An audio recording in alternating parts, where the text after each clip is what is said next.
अभी हम लोग पढ़ेंगे सेकंड टॉपिक फर्स्ट यूनिट का, जो है एस्टेब्लिशमेंट ऑफ तुर्की सल्तनत with special reference to Qutubuddin Aibak. Actually Qutubuddin Aibak ही असली रूलर था जिसने दिल्ली सल्तनत की नींव रखी, या जिसने जो भारत का पूरा एरिया दिल्ली सल्तनत वाला वो जीत के और एक नई किंगडम बनाई। इसका मेन हमें कॉन्क्वेस्ट वाला पार्ट ही पढ़ेंगे, क्योंकि इसी के अंडर आ जाता है कि कौन कौन सी जगह उसने जीती और एक जो तुर्किश नई सल्तनत है वो इस्टेब्लिश की। सबसे पहले तराइन के युद्ध में उसने गौरी का साथ दिया। गौरी पृथ्वीराज को हरा के अजमेर किंगडम को अपने राज्य में मिला के और वापस चला गया, और इसका जो कमांडर था वो बनाया किसको? कुतुबुद्दीन ऐबक को। हिंदुस्तान के जितने भी पार्ट थे, हिंदुस्तान का कमांडर कुतुबुद्दीन ऐबक को बना के मोहम्मद गौरी वापस गजनी चला गया। उसके जाने के बाद कुतुबुद्दीन ऐबक ने पहली रेबेलियन अजमेर में और मेरठ में वो ख़त्म की।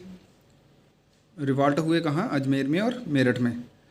उसके बाद उसने दिल्ली को अपने हरा के अपने कैप्चर कर लिया।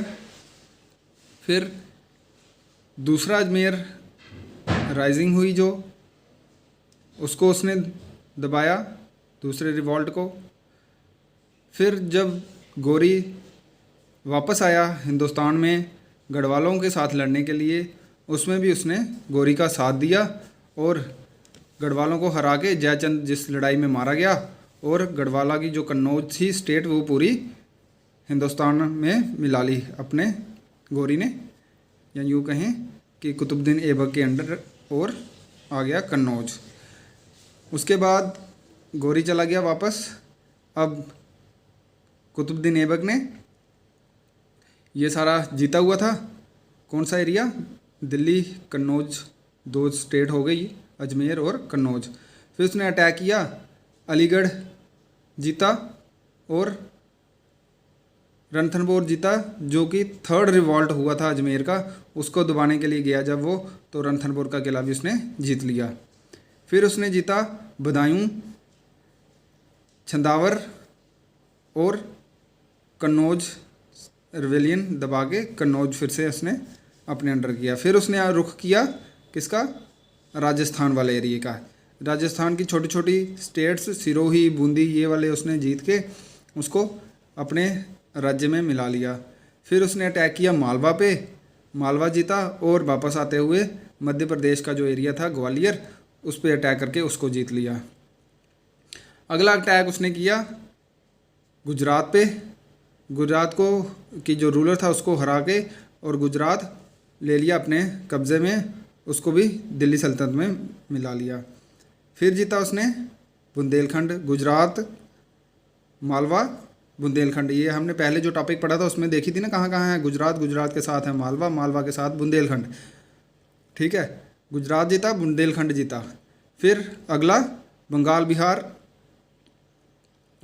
जो ऊपर वाला है था नॉर्दर्न, हमने पढ़ा था नॉर्दर्न बंगाल और बंगाल प्रॉपर। तो नॉर्दर्न बंगाल हो गया बिहार वाला एरिया, और Bengal proper kingdom of Bengal होगी बंगाल। जब ये कुतुबुद्दीन ऐबक इन सब लड़ाइयों में लगा हुआ था, इन सब चीज़ों में जीतने में लगा हुआ था, उसी टाइम पे इसका एक कमांडर बख्तियार अली खिलजी, ठीक है, बख्तियार खिलजी, उसने बंगाल और बिहार पे अटैक करके और ये सब एरिया इसके लिए, किसके लिए? कुतुबुद्दीन ऐबक के लिए जीत लिया। तो ये सारी विजय किसकी खाते में जाती हैं? कुतुबुद्दीन ऐबक के खाते में। उसने अजमेर पहले से जीता हुआ था, उसके बाद उसने पूरा राजस्थान जीता, गुजरात जीता, बुंदेलखंड जीता, सेंट्रल इंडिया का जो पार्ट है यूपी वाला पार्ट वो जीता, और उसके कमांडर ने बंगाल और बिहार भी जीत लिया। यानी कि पूरा नॉर्दर्न इंडिया अब किसके आ गया? तुर्किश सल्तनत के अंडर आ गया, और इसके लाने का श्रेय किसको जाता है? कुतुबुद्दीन ऐबक को। इसलिए ये special reference to Qutubuddin Aibak जाता है एस्टेब्लिशमेंट ऑफ तुर्किश सल्तनत।